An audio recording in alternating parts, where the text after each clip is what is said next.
नमस्कार। ये रामायण कथा पूरी तरह से श्रीमद् वाल्मीकि रामायण के ऊपर आधारित है। यदि आप उसका निरंतर श्रवण करते रहना चाहते हैं तो इस चैनल को सब्सक्राइब जरूर कर लें और आगे आने वाली सभी पॉडकास्ट के नोटिफिकेशन के लिए बेल आइकन को भी ज़रूर से प्रेस कर दें। अब हम सुनेंगे 59वां सर्ग। विश्वामित्र का त्रिशंकु को आश्वासन देकर उनका यज्ञ कराने के लिए ऋषि मुनियों को आमंत्रित करना और उनकी बात न मानने वाले महोदय तथा ऋषि पुत्रों को श्राप देकर नष्ट करना। सदानंद जी कहते हैं, श्री राम साक्षात चांडाल के स्वरूप को प्राप्त हुए राजा त्रिशंकु के पूर्वोक्त वचन को सुनकर कौशिक नंदन विश्वामित्र जी ने दया से द्रवित होकर उनसे मधुर वाणी में कहा, वत्स इक्ष्वाकु कुल नंदन, तुम्हारा स्वागत है। मैं जानता हूँ तुम बड़े धर्मात्मा हो। नृप्रवर, डरो मत, मैं तुम्हें शरण दूंगा। राजन, तुम्हारे यज्ञ में सहायता करने वाले समस्त पुण्यकर्मा महर्षियों को मैं आमंत्रित करता हूँ। फिर तुम आनंद पूर्वक यज्ञ करना। गुरु के श्राप से तुम्हें जो ये नवीन रूप प्राप्त हुआ है, इसके साथ ही तुम सदैव स्वर्गलोक को जाओगे। नरेश्वर, तुम जो शरणागत वत्सल विश्वामित्र के शरण में आ गए, इससे मैं ये समझता हूँ कि स्वर्गलोक तुम्हारे हाथ में आ गया है।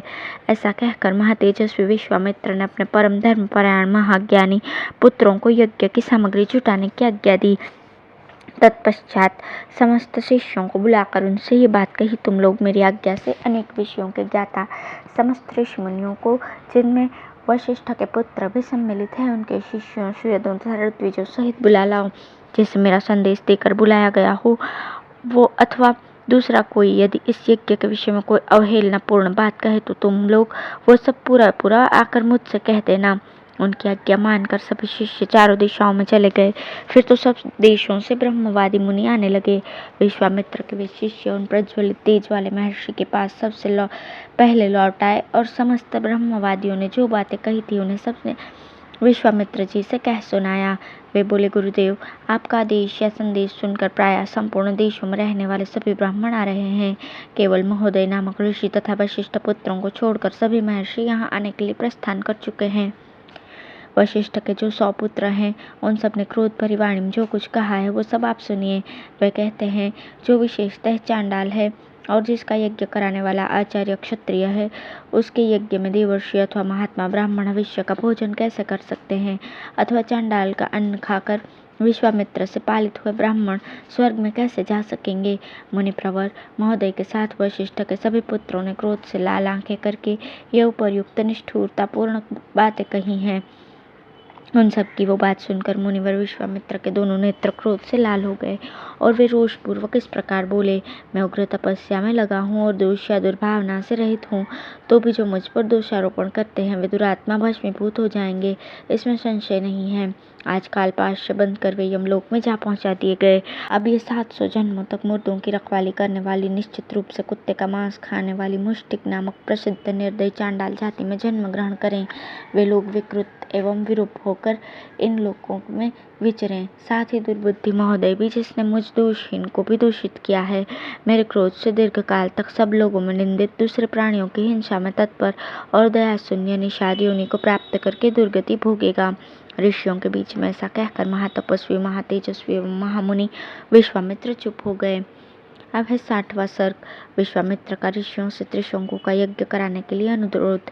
ऋषियों का यज्ञ का आरंभ। त्रिशंकु का सशरीर स्वर्ग गमन। इंद्र द्वारा स्वर्ग से उनके गिराए जाने पर क्षुब्ध हुए विश्वामित्र का नूतन देव सर्ग के लिए उद्योग। फिर देवताओं के अनुरोध से उनका इस कार्य से विरत होना।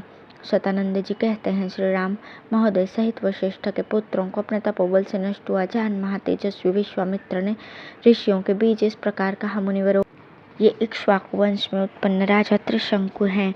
ये विख्यात नरेश बड़े ही धर्मात्मा और दानी रहे हैं तथा इस समय मेरी शरण में आए हैं। इनकी इच्छा है कि मैं अपने शरीर से देवलोक पर अधिकार प्राप्त करूं। अतः आप लोग मेरे साथ रहकर ऐसे यज्ञ का अनुष्ठान करें जिससे इन्हें इस शरीर से ही देवलोक की प्राप्ति हो सके। विश्वामित्र जी की भी बात सुनकर धर्म को जानने वाले सभी महर्षियों ने सहसा एकत्र होकर आपस में धर्मयुक्त परामर्श किया। ब्राह्मणों, कौशिक के पुत्र विश्वामित्र मुनि बड़े क्रोधी हैं। ये जो बात कह रहे हैं उसका ठीक प्रकार से पालन करना चाहिए, इसमें संशय नहीं है। ये भगवान विश्वामित्र अग्नि के समान तेजस्वी हैं। यदि इनकी बात नहीं मानी गई तो ये रोषपूर्वक श्राप दे देंगे। इसलिए ऐसे यज्ञ का आरंभ करना चाहिए जिससे विश्वामित्र के तेज से ये इक्ष्वाकु नंदन त्रिशंकु सशरीर स्वर्गलोक में जा सकें। इस प्रकार विचार करके उन्होंने सर्वसम्मति से यह निश्चय किया कि यज्ञ आरंभ किया जाए। ऐसा निश्चय करके महर्षियों ने उस समय अपना अपना कार्य आरंभ किया। महातेजस्वी विश्वामित्र स्वयं ही उस यज्ञ में याचक हुए। फिर क्रमशः अनेक मंत्रवेत्ता ब्राह्मण ऋत्विज हुए, जिन्होंने कल्पशास्त्र के अनुसार विधि एवं मंत्रोच्चारण पूर्वक सारे कार्य संपन्न किए। तदंतर बहुत समय तक यत्न पूर्वक मंत्र पाठ करके महातपस्वी विश्वामित्र ने अपना अपना भाग ग्रहण करने के लिए संपूर्ण देवताओं का आवाहन किया, परंतु उस समय वहां भाग लेने के लिए वे सब देवता नहीं आए। इससे महामुनि विश्वामित्र को बड़ा क्रोध आया और उन्होंने स्त्रुआ उठाकर रोष के साथ राजा त्रिशंकु से इस प्रकार कहा, नरेश्वर, अब तुम मेरे द्वारा उपार्जित तपस्या का बल देखो। मैं अभी तुम्हें अपनी शक्ति से सशरीर स्वर्गलोक में पहुंचाता हूँ।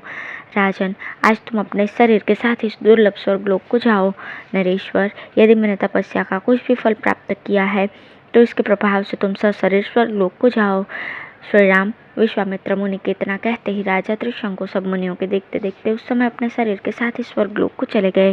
त्रिशंकु को स्वर्गलोक में पहुंचा हुआ देखकर समस्त देवताओं के साथ पाक शासन इंद्र ने उनके साथ इस प्रकार कहा, मूर्ख त्रिशंकु, तू फिर यहाँ से लौट जा।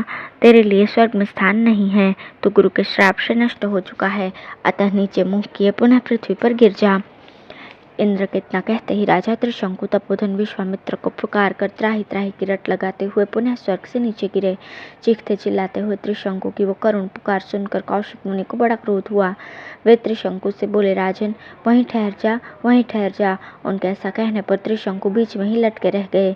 तत्पश्चात तेजस्वी विश्वामित्र ने ऋषि मंडली के बीच दूसरे प्रजापति के समान दक्षिण मार्ग के लिए नए सप्तर्षियों की सृष्टि की तथा क्रोध से भरकर उन्होंने नवीन नक्षत्रों का भी निर्माण कर दिया।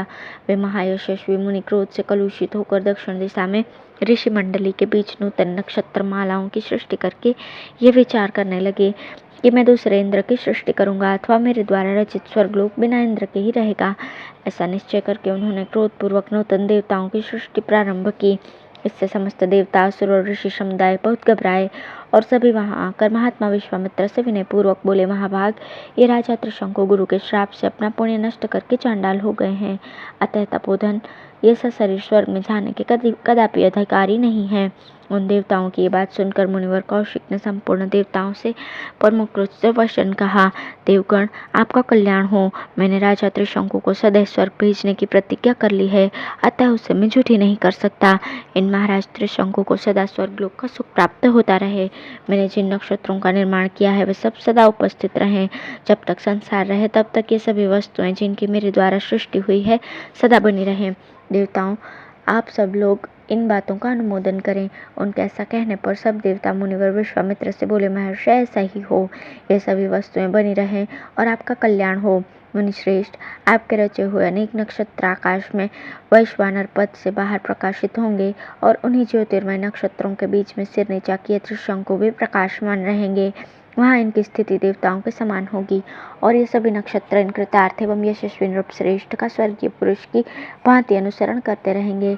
इसके पश्चात संपूर्ण देवताओं ऋषियों के बीच में ही महातेजस्वी धर्मात्मा विश्वामित्र मुनि की स्तुति की। इससे प्रसन्न होकर उन्होंने बहुत अच्छा कहकर देवताओं का अनुरोध स्वीकार कर लिया। नरश्रेष्ठ श्री राम। तदंतर यज्ञ समाप्त होने पर सब देवता और तपोधन महर्षि जैसे आए थे उसी प्रकार अपने अपने स्थान को लौट गए। इस प्रकार श्री वाल्मीकि निर्मित रामायण आदि काव्य के बालकांड में 60वां सर्ग पूर्ण हुआ। धन्यवाद।